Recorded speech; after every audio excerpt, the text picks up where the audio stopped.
All right, it is that time of year again where your hands are going to get cold and you're going to be miserable and you're going to think, man, I should put some heated grips on. And you should. So that's what we're going to do.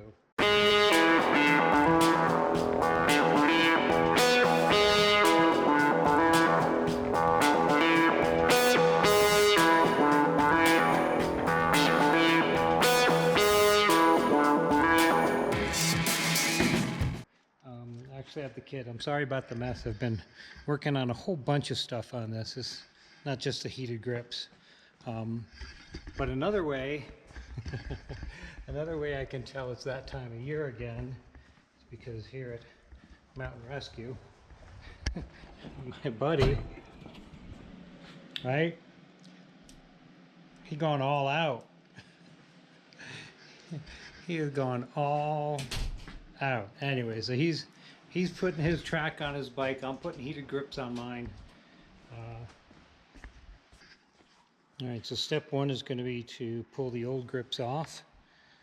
And you can either just slice them, right, if you have another set of grips ready to go, or you can shove a fairly skinny screwdriver up between, depending on how you have yours attached. If you have them safety wired, obviously that has to come off. But you can try to save the grips or not. Mine doesn't look like the glue held very good last time, so mine will probably just get pulled right off.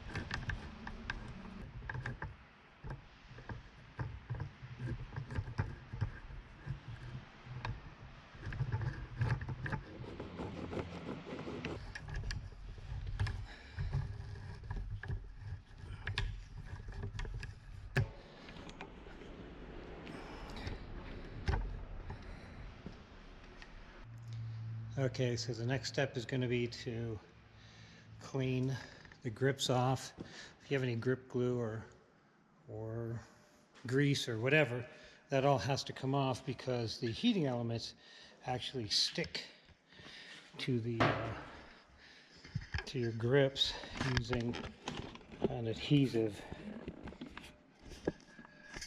and some alcohol on mine.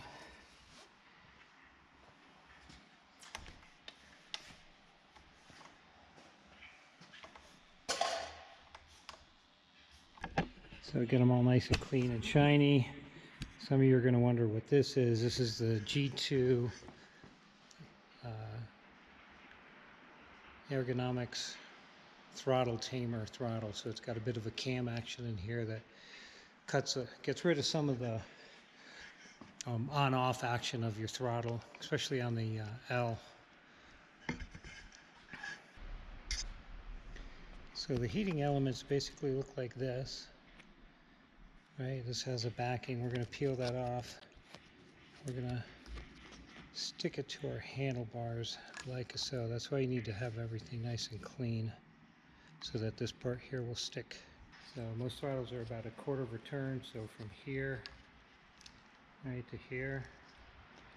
So I'm going to aim mine down just a little bit, right?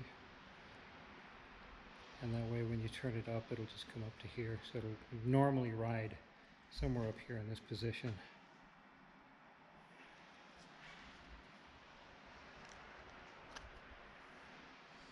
So peel the back off. Just down here. This stuff is crazy, crazy sticky.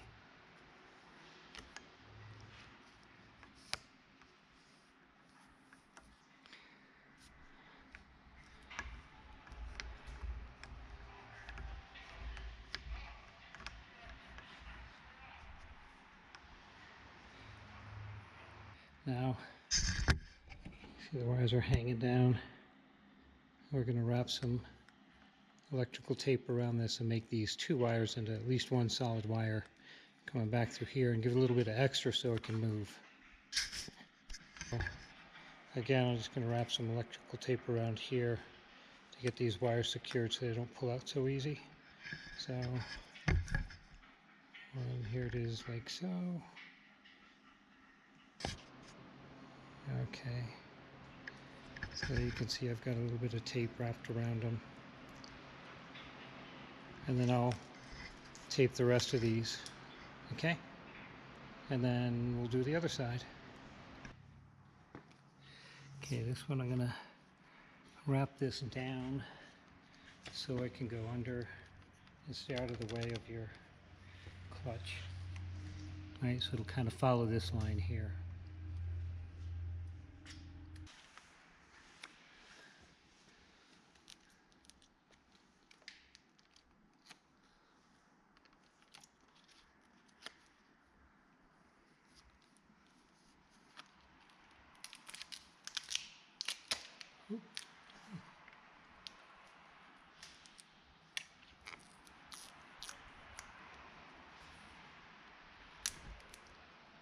There we go. And now don't forget, the other thing you can do if you want is you can get some shrink wrap for this whole thing, right, so it matches all the other wires. I'm actually going to put mine in something here shortly, but you don't need to. Okay, and then it's just a matter of getting this wire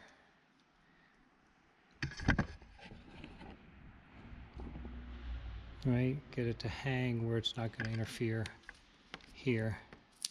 So I think if I take it up and connect it to right there and just follow this wire out, right, it will be fine. So once you get your wires routed, however they need to be, right, you're going to route your wires towards your switch. Now I have this Adventure Spec little nav tower thingy, and it happens to already have a hole for whatever you want to stick in your hole. Or you could make a switch mount, you know, maybe something that holds onto your handlebars or whatever. I can't tell you how to do that because I don't know what your setup is. This is my setup. Okay, so I'm going to mount the switch here, and then the next thing you do is, this is to this grip, and these 2 wires are to that grip, and you're going to peel them off, and you're going to pick 1 wire from each grip and make it a ground. So that for me is going to be these 2 wires here. Okay? Doesn't matter which 2, just pick 2 wires, figure out how you're going to ground it. Mine, I actually have a ground wire for everything else, so it's all going to go onto this ground wire. So let's look at the wiring diagram real quick. You've got your 2 heaters. You come down to a common ground. Those are the 2 I just showed you. And then the other 2 also get spliced together, and they'll go up to apparently the off position. And then from your 12 volt, and on me, that's going to be my little fuse block, right? I'll probably pull it off of this one, and that will go into these 2 wires. Pretty simple. Definitely put a fuse in that. There are other ways you can wire this. I've heard of people changing the resistor to make it hotter or colder or whatever. I'm just going with exactly what it says to do. So that's going to be the next part. So I'm going to wire mine through my fuse block into the switch. So grip comes in underneath, it gets spliced, it goes into the middle of the switch. Same thing from the other side. So both grips are put in the middle position of the switch. Both grips come down and go into this bolt at the moment, which is kind of my placeholder for my negative. And then the wiring harness is this big guy. So this splits your high and your low. Right? One has a resistor, one doesn't. And then the end where they Y together, that's going to be your power. So on my bike, it's going to go into my fuse block here. Whoop, too close, sorry.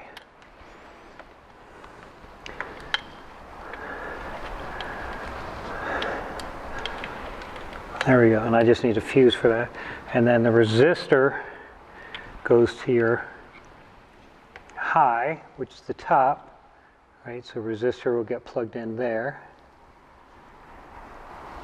And then your low power goes to the plug into the bottom.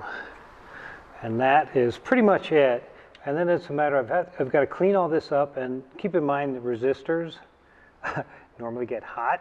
So let's try to put this someplace where it's not going to melt anything. Okay? So I'm going to shut the camera off again and redo that, and then show you what I've come up with. Okay, so I've got everything wired up, temporary ground in. I'm going to turn it on low. I don't have the bike running, so we're not going to do this for two. Oh yeah, wow, I got warm already.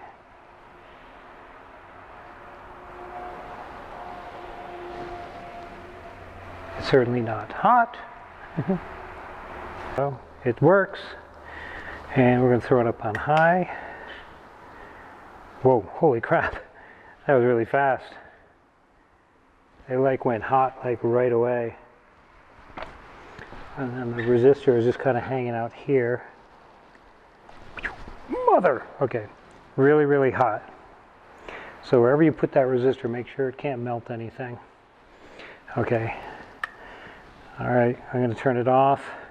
And then the last little bit's easy enough. Just grab your favorite pair of grips and your favorite grip glue. You're definitely going to want to use glue on this. This piece of plastic's kind of slick. I don't know how well these grips are going to actually hang on to something that slippery. So stuff some rubber cement or whatever your favorite is, and do that. All right. So I'm going to do that, and then hopefully we'll give it a test here in a little bit. Well, we're out here in the wind. I'm going to fire the bike up. My biggest worry, obviously, with these grip heaters is that I'm going to drain the battery. Start off, we're going to put them on low, and take it for a spin just around the parking lot.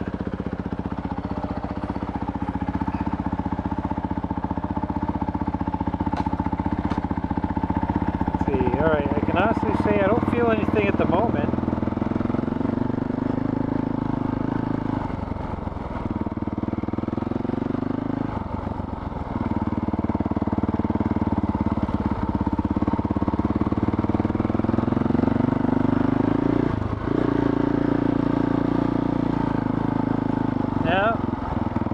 So I got them on low, and I don't honestly feel anything. Huh.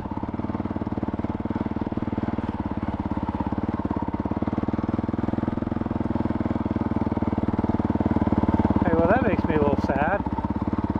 Alright, here, let's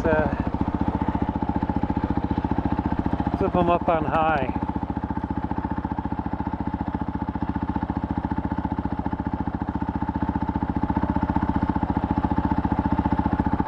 Ah, there we go.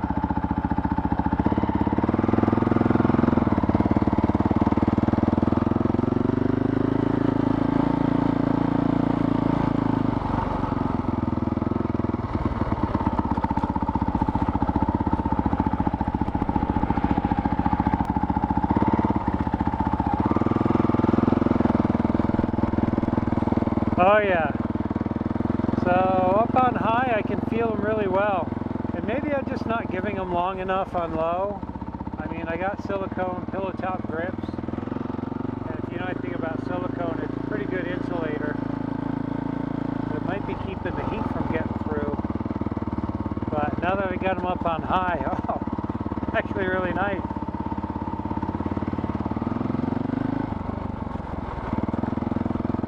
Sorry, I'm just doing figure eights here in the parking lot. To get out of the parking lot, I've got to go through a lot of ice, and I got pretty good tires on the bike, but I ain't got ice tires on the bike. Anyways, I'm going to call that a win.